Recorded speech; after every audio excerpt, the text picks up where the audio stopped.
I'd like to welcome Tracy Chang for Tea and Fermentation: A Flavor Journey. Tracy is the chef owner of PAGU in Cambridge, drawing on her cooking experiences in Spanish and Japanese cuisine to create a vibrant third culture cuisine. Tracy is a 3-time James Beard Award nominee, and she's recognized for her culinary creativity and commitment to sustainability. She's also the founder of Project Restore Us, which partners with local organizations to address food insecurity and support essential workers. Her work extends into education, teaching cooking and entrepreneurship at institutes like Harvard and MIT. And at the Somerville Fermentation Festival, she shares her passion for fermentation through sparkling teas, celebrating teas as a star, in contrast to most commercial kombuchas that emphasize single fermentation, forced carbonation, and multiple added flavors over the nuanced evolution of the tea itself. So please give it up for Tracy.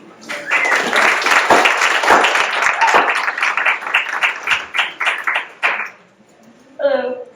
All right, can everyone hear me okay? Yeah? Everyone in the back? Great, thank you. All right, I'll try and stay as close to this thing. I'm not used to singing, but okay. How many folks have been to PAGU? Okay, some, all right. Great. That means a lot of you guys have a lot of work left for you. I'm Tracy Chang. I'm the chef owner of PAGU Restaurant. My culinary background is mostly in fine dining. I've worked in Spain at a 3-star Michelin restaurant, I also worked here in Boston at a restaurant called Oh Yeah. And I did not want to open a fine dining restaurant.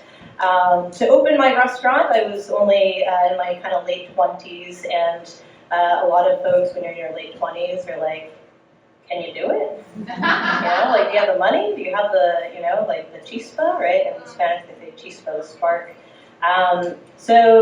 It took me a while to convince folks, but I did open my restaurant in my late 20s, and I did so first through a series of pop-ups.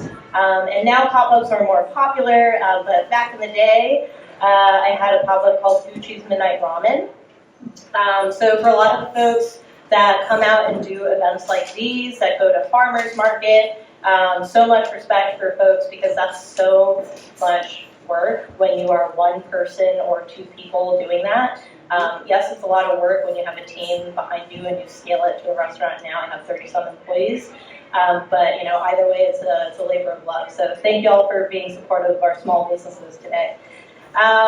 In addition to restaurant life and fine dining life, I also just found more meaning doing community work.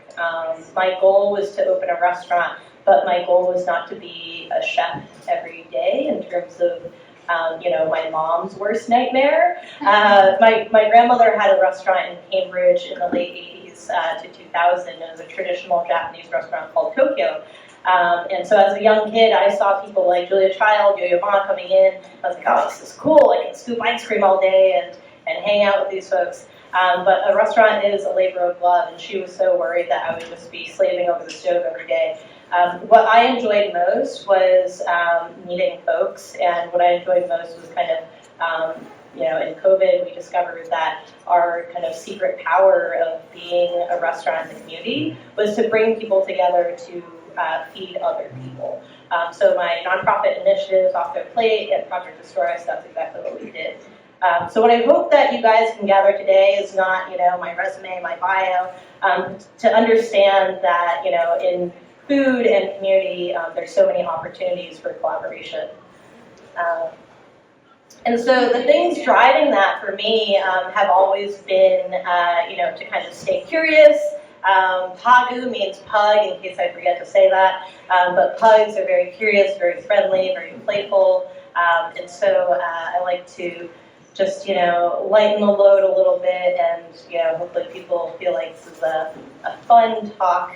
But I want people to kind of be able to walk away with this thinking, one, they can kind of like dig a little deeper into what they might already know or not know. Taste throughout the process.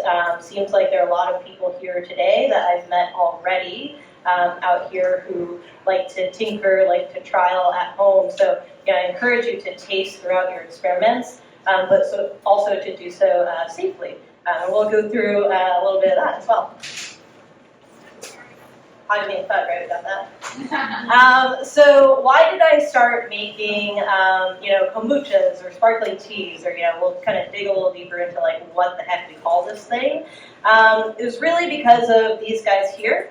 So there's Curro, Ramon, and Dani. They're all very Spanish people, Spanish names. But so much respect to my, kind of forefathers, my mentors. These guys, they work at a place in Spain called Ama Brewery. Is anyone familiar with Ama Brewery? Okay, one. Awesome. It's not an easy product to find here. We have it at our restaurant, and there's a few other places that sell it. But they founded Ama Brewery, I think, maybe around the time that I was opening my restaurant, or after, maybe like 2019. So what they did was they took rare teas that were from the Rare Tea Lady. Okay, she supplies a lot of fine dining restaurants, and they started making kombucha with it. Okay, but the way that other places make kombucha versus how they make kombucha is a little bit different. And when I tasted what they were making it in the method champenoise, okay? So they're doing 2 fermentations, they were aging in the bottle, they were aging for a year, 2 years, everything was not pasteurized, was alive, was natural. What I tasted from them tasted in my mouth like a champagne. I was like, wow, that's very interesting. It was a low alcohol product, between 2 and 3%, but it was that moment of like, aha, or just like, this is so delightful, like I don't need to drink something that's like 15% plus alcohol, that got me super curious of like, well, I have a lot of interesting teas at the restaurant. I have family that gives me tea all the time, like what would a oolong taste like, right? Because my experience with kombucha was always more so like a cocktail. There's all these different ingredients, like 5 or 6 things. You got your lavender, your, ginger, your hibiscus, your, yada, yada, yada. But what about the tea? And these guys are really, the first ones to kind of do that. My husband is really great at a lot of things, but especially at making my slides better. And so, I went to bed last night, and he wakes up early, and I go to bed late, so great schedule. So he, overnight, magically made my slides so much better, because he also is able to, he's like, we don't have that much time to explain so much information. But, I think this explains it quite well. Why do the ways that we think about wine, the ways that we think about beer, right? Like wine is made from grapes, right? And what you taste is more or less grapes and like the evolution of the expression of grape when it's fermented. When you have beer, when you have coffee, right? Like those beginning products, like you're tasting those through till the end. And so with tea, why not do that too, right? So that's what we're trying to do here today.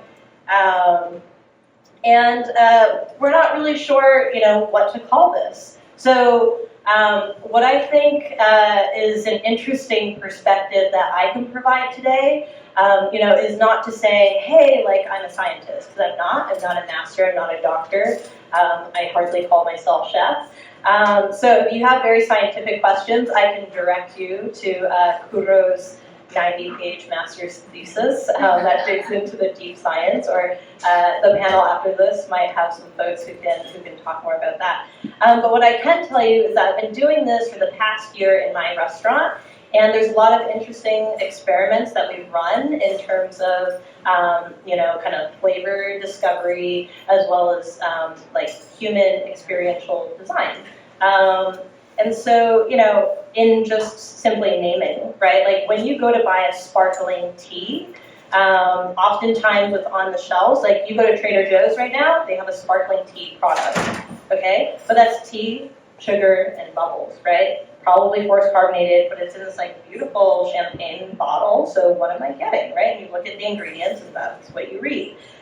When you go to buy a kombucha, there's several other kombucha vendors here. Like I said, it's kind of like this cocktail mentality. There's probably on the bottle, mix of black and green tea. But then there's probably several other ingredients, usually something fruity, maybe something herby, right? People are kind of taking this cocktail approach and crafting something that they like. When you look at, and also when I looked up like YouTube videos on how to make kombucha, and I was like trying to understand how do you make kombucha at scale, right? And I saw a few things that like really crushed my heart. I saw like tea bags just being thrown into like big vats. That like broke my heart. But I saw like a first fermentation, and then I saw like forced carbonation before going into either like a bottle or a can. And so then I'm like, wait, but a lot of people coming today who might have a lot of experience drinking and quite a bit of home experience making kombuchas, they might be asking, about like the fermentation process. And so when I say like, first fermentation, second fermentation, those could mean different things to different people. So I'm going to dig a little bit deeper into that. And then fermented sparkling tea. I mean, is that something that we should call this? I don't know if like the general, like bigger, wider net of people, besides all of you wonderful folks who came today, if they like the word fermented, right? So a lot of people that might mean like stinky, old, sour. It could mean all kinds of things, right? So in the restaurant context, like we haven't, per se used like fermented before sparkling. But essentially what we are making is fermented sparkling tea, right? You could call it champagne tea, but then the French will come after you, so I don't know. Right? Champagne is only from Champagne, otherwise it's from Blois or wherever it's from. So I won't read the slides, but here's the definition of kombucha. What I will indicate about SCOBY that I feel like a lot of folks are sometimes like, what is SCOBY? So SCOBY is all throughout. Okay, and sometimes people think just like the pellicle or the biofilm on top is the scope, as they say, or like, I will gift you my SCOBY, my mother, and all these kind of synonyms and names and such. But again, this is like my training from Master Kuro and Donnie and Ramon. So if you got beef with it, bring it up with them. But yeah, SCOBY is all throughout. Okay. And if you want to make a kombucha, you don't need to have that pellicle, right? You just need the liquid to get it started, okay? That's another thing that folks are always kind of wondering. Do you need the solid part? Do I order this online? Because there's all these websites that you can order it from, and I've done that before too. And people are like, I grew this SCOBY. I have a SCOBY hotel. I have a SCOBY, something. And you can absolutely order it and have some of that starter liquid too. You don't need to. You will end up growing your own pellicle as long as you add in sufficient liquid to start. Okay. So how much do folks know about kind of like F1, F2? Like, does this little bit? Okay. So again, I'm not going to dig into like kind of deep science of it, but essentially in the first fermentation, what we're doing is we're brewing and we're going into a jar. Okay, and when you go into that jar, you have water, you have sugar, you have tea. Okay, you want to make sure that if you're making that tea, that you're not brewing it too long, you're not brewing it too short, that the temperature of the water is correct. There's like all these nuances of making it, right? But those are the key ingredients. Then you have existing, kombucha liquid. Okay, you don't need the pellicle. You can start with the liquid. If you just buy whatever brand, on the supermarket shelf, you can start with that. What I will recommend, again, this is like wise words from Kudo, who has run many more experiments than I have. I've been doing this for a year. He says if you're going to do green tea, if you're going to do this green tea, what kind of green tea? Right? Is this a sencha? Is this a iron goddess oolong? Right? So try and get a little more specific about that tea, right? And then use that tea in like the future brews. So if you already have that, like you already make that into a new kombucha, well then to start another one, don't use like a black tea starter to mix with it. Just like stick with that one, okay, for that specific tea. But anyway, so there's a first fermentation in the jar. What happens there? So oxygen is available because in that jar we're going to put a cheesecloth on top. We don't want to have a huge air gap.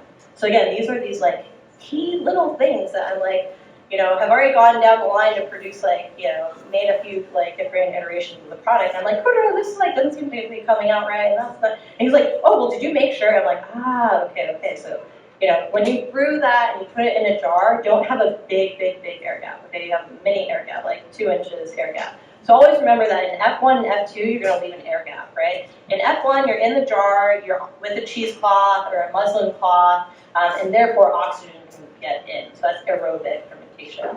Okay, when you add those scobies in, you have, right, a culture of bacteria and yeast as well, okay? And those guys are all going to be very friendly together. Okay, the yeast, I tell my kids are 4 and 5, the yeast are going to eat the sugar. They eat the sugar, and what happens? Well, your product becomes less sweet, okay? And they start to burp, and they start to fart. They're having a good party, right? Then you have CO2, right? It's a good party, a little gas, right? So then they produce CO2, right? And so in the anaerobic fermentation in F2, we go into bottle. What kind of bottle, right? You guys ever heard of Murphy's Law? Anyone, right? What will go wrong goes wrong, something like that, right? If you pick the wrong kind of bottle, if you don't store it properly, you could have a little explosion or a big explosion.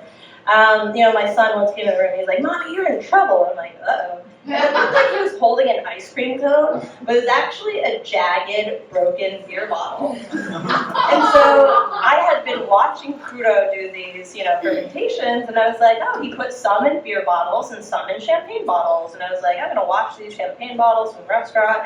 And I was like, oh, I'm gonna try these like smaller format beer bottles. But they have to be a thick enough bottle, right? There's a reason why champagne bottles are so heavy and so thick. It's so they can withstand the pressure. And I've toured like cava places, champagne places in Europe before, and they say that, but they say it, and I'm like, okay, like I'm not working here, right? But then I'm making them at home, and I'm having these like mini explosions, but I wasn't there for it, so it was, safe to say the least. And my son was not like, no, and everyone was safe, but really, you want to pick the right bottle. Sometimes people like swing top versus a cap bottle. I recommend getting thick champagne cava bottles, right? Having that 2-inch gap, and then getting a nice crown capper for the top, okay? The swing bottles are fine if you want to run some experiments, but you will have leakage, like air comes out of that, so not exactly the same, okay? Okay, so what did we learn from Kuro? A few of these things that I've already said before, kind of hard to turn around and look. A lot of those recipes online, sometimes they're like in cups and ounces, whatnot. Weigh to the gram, wash, rinse, sanitize all of your equipment, because you could be introducing different types of like yeast at different points. My friends have worked at like Noma before, so they're like, ooh, why don't you collect some like pine needles and try a spruce and a pine version? Great ideas, which I did do, which I'll talk about. But when you do that, you're also potentially introducing other yeast. When you add other fruits in, add them as dehydrated fruits, not as fresh fruits, right? Different results, right? Go test those at home, but when you go add a fresh fruit in, there's probably yeast on those fruit, right? When you go to add ginger on it, but in it, there's probably yeast on that ginger, okay? Get a pH meter. A lot of folks are like, oh, they were coming by today, and they're like, oh, yours doesn't taste so sour, yours doesn't taste as this. I can really taste the nuances of this and that. That's because I'm measuring the pH, okay? So when I'm going into the jar initially, I'm taking the pH and I'm hitting like a pH of 4, okay? And then I start. Then when I go to bottle, then I want the pH to be around 3, all right? If it's plus or minus 0.1, that's fine, but if it's more than plus or minus 0.1, then I'm going to adjust. And there is, you guys ever, if you know about like the winemaking process, like sometimes people like blend, etc. Like could you take, okay, I went on vacation, and now my pH has dropped to, too low, and I want to bring it back up. Can I add some more sweet tea to bring it back up? Depends on how long it's been low and how low it went, okay? But like ideally, you're monitoring these things for time, temperature, pH, etc. Okay? And that's how you're going to get more consistency. So here's Kuro.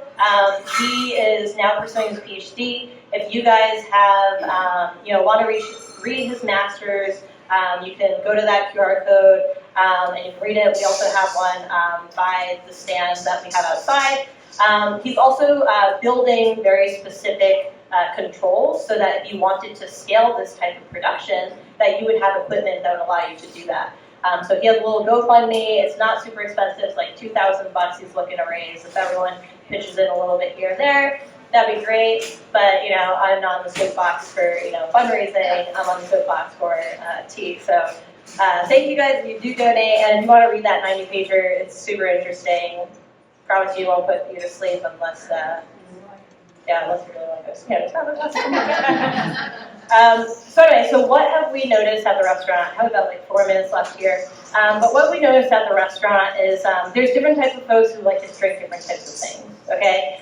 We're looking to kind of like find complexity and find like what do people like. If I put this in a wine glass, how will someone perceive it? If I put it in a highball on the rocks, how will they perceive it? If this comes out of a brown bottle versus a champagne bottle, right, how will they perceive it? And so we played around with all of those things I've just mentioned. We've also played around with how we make the teas, okay? I made a Yunnan black tea and I thought it was like a little bit boring, but then I put some pine in it, and another one I put some spruce. These trees are right next to each other. They're not poisonous. They're right next to each other, right? And they have different results. Sure, both have like a note of kind of resin, but if we're talking about mouthfeel, and when you go to taste an oaky Chardonnay, and then you go to taste like kind of like a bone-dry cava, right? Like the mouthfeel is wildly different between spruce and pine, okay? So this is our recipe. Feel free to take a photo. I will again say, like, measure, taste, use your pH meters. If you have other questions on how to make these things or where to source tea or, how to get started, let me know. I'll let people take a photo, and I have maybe 1 or 2 slides left.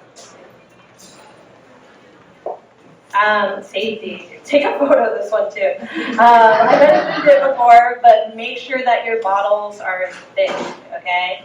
I don't want to, I want to encourage people to try and make new things at home, but to do so safely. And I feel like sometimes people get super inspired, but oftentimes, I'm always wondering, like, is this safe? Like, especially with fermentation, right? If there's anything that looks the least bit funky that's growing in there, toss it. Okay, it's not worth it. Just make another batch, toss it. Okay, and storage, right? You want to keep this upright. You want to keep it refrigerated. I prefer these caps versus the swing tops.